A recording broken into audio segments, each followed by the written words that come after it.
नमस्कार। मैं यशपाल हंस लिए हुए ज्योतिष की कुछ बातें। हमारे अंतरिक्ष के अंदर एक बहुत ही प्यारा ग्रह है जिसका नाम है चंद्रमा।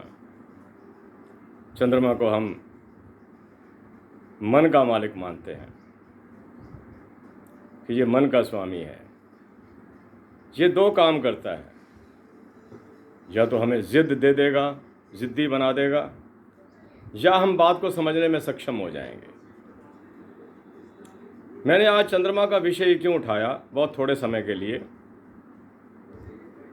कि आपने संसार में जितने भी सुकर्म या पाप कर्म होते देखे, उसके पीछे प्रधानता चंद्रमा ही लिए होता है, क्योंकि चंद्रमा एक सोच है, एक विचारधारा है। अब मैं आपको बताता हूं कि चंद्रमा दूषित कब होता है। चंद्रमा को हम संज्ञा देते हैं दूध की, कि ये दूध के समान है, पवित्र दूध है।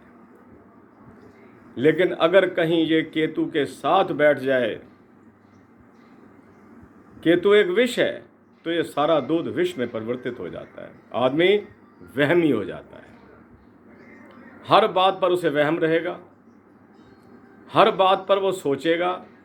मैं आपको यहाँ तक बता दूं कि इतने लंबे ज्योतिष के अपने जीवन के अंदर मैंने चंद्रमा और केतु जिनका इकट्ठा था, उनको ये देखा कि रात को कई बार उठकर घर का चक्कर लगाना कि कहीं कोई दुर्घटना तो नहीं हो गई। हर समय भयभीत रहना उनका दैनिक नित्य कर्म बन जाता है। अगर चंद्रमा लगन में केतु के साथ इकट्ठा हो जाए तो वो अपनी सेहत के प्रति टेंशन में रहेगा। अगर दूसरे भाव में चंद्रमा केतु के साथ आ जाए तो बात करने के बाद सोचेगा कि क्या मैंने बात ठीक करी कि नहीं करी। अगर तीसरे भाव में आ जाए, तीसरा घर जिसे कहते हैं हम, तीसरा स्थान जिसे कहते हैं हम, उसमें चंद्रमा केतु इकट्ठा हो जाएं, तो वो व्यक्ति ये सोचता रहेगा कि मैंने जो काम किया है वो ठीक किया कि नहीं किया, उसी की तसल्ली करता रहेगा।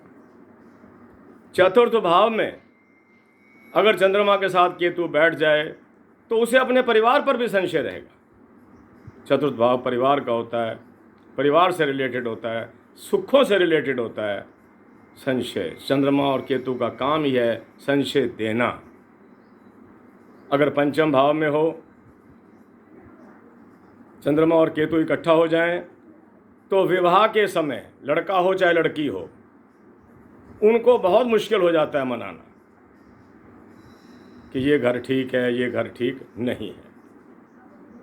छठा भाव, उसको हमेशा तनाव रहेगा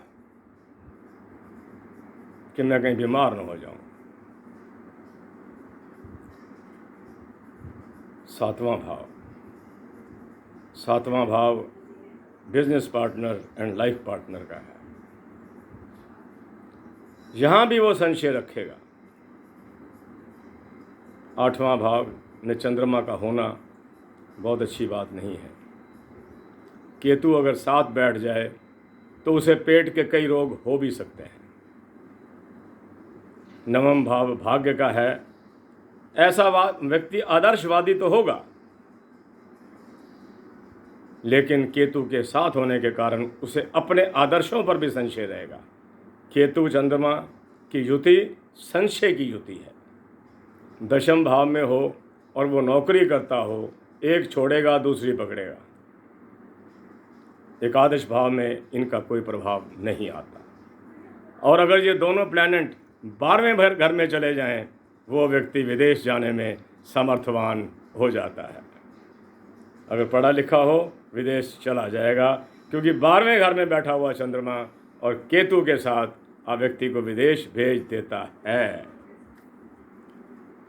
इसी के साथ मैं यशपाल हंस आज आपसे आज्ञा चाहूँगा। आज मैंने आपको चंद्रमा और केतु के बारे में बताया, कल मैं आपको कई अन्य ग्रहों के बारे में बताऊँगा। मैं ये सोच रहा हूँ कि आजकल वक्त के अनुसार समय अर्थ प्रधान हो गया है। दौलत ने बहुत ताकत पकड़ ली है। दौलत की तो पहले भी आवश्यकता थी, आज भी है। तो कल हम उस पर चर्चा करेंगे, क्योंकि दौलत का स्वामी कुंडली के अंदर हमारे 2 ग्रह बनते हैं, एक बृहस्पति और एक शुक्र। कल मैं उसी पर चर्चा करूंगा कि आपको अगर कहीं ना कहीं निर्धनता आ रही है, धन की कमी आ रही है, तो आप क्या करें। और अगर कहीं आप कर्ज़ों में फंसे हुए हैं, कहीं लोन्स रहते हैं, तो उसके लिए आप क्या करें। कल तक का इंतज़ार कीजिए। मैं आपको कल आर्थिक स्थिति पर ही चर्चा करूंगा कि आप अपनी आर्थिक स्थिति को कैसे ठीक कर रहे हैं। मैं नित्य नए विषय के साथ आपके पास आऊँगा। उसके बाद जो विषय मेरे मन में आए हुए हैं वो यही आए हुए हैं कि हम अपनी संतानों को अपने नियंत्रण में कैसे रखें, कि बच्चे बिगड़े नहीं, हमारी आज्ञा में रहें, अच्छे मार्ग पर चलें, सुमार्ग से ना हटें, कुमार्ग पर ना जाएं। ये धीरे धीरे मैं आपसे बातें करता रहूँगा। आप मुझे सब्सक्राइब करते रहिएगा यूट्यूब पर, और नित्य नई बात आपको बताने का मैं प्रयास करूँगा। मैं यशपाल हंस करनाल से आपको प्रणाम करता हूँ। नमस्कार।